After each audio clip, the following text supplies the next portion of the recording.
Mga kapatid sa pananampalatayang Islam, sa maikling oras na ito ay meron akong babagitin sa inyo na isang hadis ng Rasulullah sallallahu alaihi wasallam na ito ay may kaugnayan sa pagdarasal sa Yawmul Jum'ah at iba pang kahigitan ng araw na ito para sa mga taong nagsusumikap magparami ng ibada o pagsamba kay Allah subhanahu wa ta'ala sa pagdating ng Yawmul Jum'ah. Isang hadis ng Rasulullah sallallahu alaihi wasallam mula kay Abi Hurairah radhiyallahu anhu, kalugdan sa nawa ng Allah subhanahu wa ta'ala. Sabi ng mahal na propeta Muhammad sallallahu alaihi wasallam, man tawadda'a, kung sino man anya, sabi ng propeta Muhammad sallallahu alaihi wasallam, ang mag-ablution, mag-wudu, mag-abdas, fa ahsanal wudu, at kanyang ginawang mabuti ang kanyang ablution. Ibig sabihin, ginawa niya ito ng mabuti ayon sa pamamaraan ng Islam at sa sunnah ni Propeta Muhammad sallallahu alaihi wasallam. Thumma atal Jum'ah, at pagkatapos siya ay dumalo sa pagdarasal sa Yawmul Jum'ah. Fastama'a wa ansat, siya ay nakinig ng mabuti sa sermon o sa khutbah ng imam, wa ansat, at siya ay nananahimik. Ibig sabihin mga kapatid, ito yung katangian ng isang tao na kapag nagsimula ng khutba ang imam ay wala na siyang ibang ginagawa kundi ang pakikinig ng mabuti sa imam at siya ay nananahimik, sapagkat marami tayong napapansin mga kapatid sa mga kapatiran natin na habang ang imam ay nagkukhutba, ang ilan sa kanila ay marami silang mga ginagawang bagay na hindi kaaya-aya habang ang isang imam ay nagkukhutba. Katulad halimbawa ng ilan sa mga kapatiran natin na alam naman nila na nagkukhutba na yung imam, ang ilan sa kanila ay nakikipag-usap pa sa kaniyang katabi, nagja-cellphone habang ang imam ay nakatayo na at nagsisimula na siya sa khutbah. Ang ilan naman sa kanila ay hinihipo nila yung mga malilit na bato sa sahig at napakarami pa nilang mga extra movement. Hindi nila alam na itong mga gawain na ito ay hindi kaaya-aya, hindi ka nais-nais sa isang tao na nagdarasal sa Yawmul Jum'ah. Kaya sabi ng Rasulullah sallallahu alaihi wasallam, itong tao na to na nag-ablution ng mabuti at tumungo sa masjid upang magdasal ng Yawmul Jum'ah, at pagpasok niya sa masjid o sa dasalan, siya ay nakikinig ng maayos sa khutbah, siya ay nananahimik, hindi siya nakipag-usap sa kanyang katabi, isa sa gantimpala na ipagkakaloob sa kanya ng Allah subhanahu wa ta'ala ay gufira lahu ma bainahu wa bainal Jum'ah, papatawarin sa kanya ng Allah subhanahu wa ta'ala ang kanyang mga kasalanan sa pagitan ng Jum'ah na yon at sa paparating na Jum'ah. Wa ziyadatu salasati ayamin, at ito ay dinagdagan pa ng propeta Muhammad sallallahu alaihi wasallam ng 3 araw. Kaya kung idadagdag mo yung 3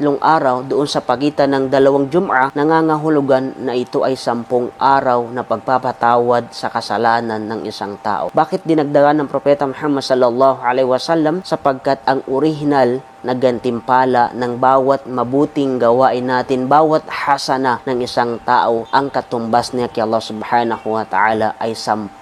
kabutihan. Kaya yung gawain natin sa Yawmul Jum'ah na yan, lahat ng mga ibada natin, hindi natin namamalayan na ito ay nakakabura sa kasalanan ng isang tao sa loob ng 10 araw. Sapagkat yun ang original na gantimpala ng bawat mabuting gawain ng isang tao sa pananampalatayang Islam. Kama qala an-Nabiy sallallahu alaihi wasallam, kullu amali ibni Adam yudha'af, lahat ng gawain ng anak ni Adan, ito ay dinodobli ni Allah subhanahu wa ta'ala. Ito ay minumultiply ni Allah subhanahu wa ta'ala ang kanyang gantimpala, na ang bawat hasana, sabi ng Rasulullah sallallahu alaihi wasallam, ang katumbas niya kay Allah subhanahu wa ta'ala ay 10 kabutihan. At karugtong ng hadis ng Rasulullah sallallahu alaihi wasallam, wa man massal masa faqad laga, at kung sino man anya, sabi ng propeta Muhammad sallallahu alaihi wasallam, ang humipo ng mga maliliit na bato habang siya ay nakikinig ng khutbah, tunay na siya ay nakakagawa ng mga gawaing walang kabuluhan, walang kwentang gawain na maaring magpawala ng gantimpala sa kanyang pagdarasal sa Yawmul Jum'ah. Isa sa pagpapaliwanag ng mga ulama natin dito ay ang isang taong gumagawa ng mga gawain na ito ay hindi kaaya-aya sa isang tao habang siya nagdarasal o habang siya nasa estado ng pagdarasal sa Yawmul Jum'ah, ay nawawala ng gantimpala ang kanyang pagsasala sa Yawmul Jum'ah. Katulad halimbawa ng mga tao na habang sila ay nakikinig ng khutbah, sila ay nakikipag-usap, sila ay nakikipagkwentuhan, anumang mga usapin na kanilang pinag-uusapan habang ang imam ay nagkukhutbah, kundi kaya ang mga tao na habang sila ay nasa estado ng pakikinig ng khutbah o ng sermon ay hinihipo-hipo nila yung mga malilit na bato, iniipon-ipon nila ito at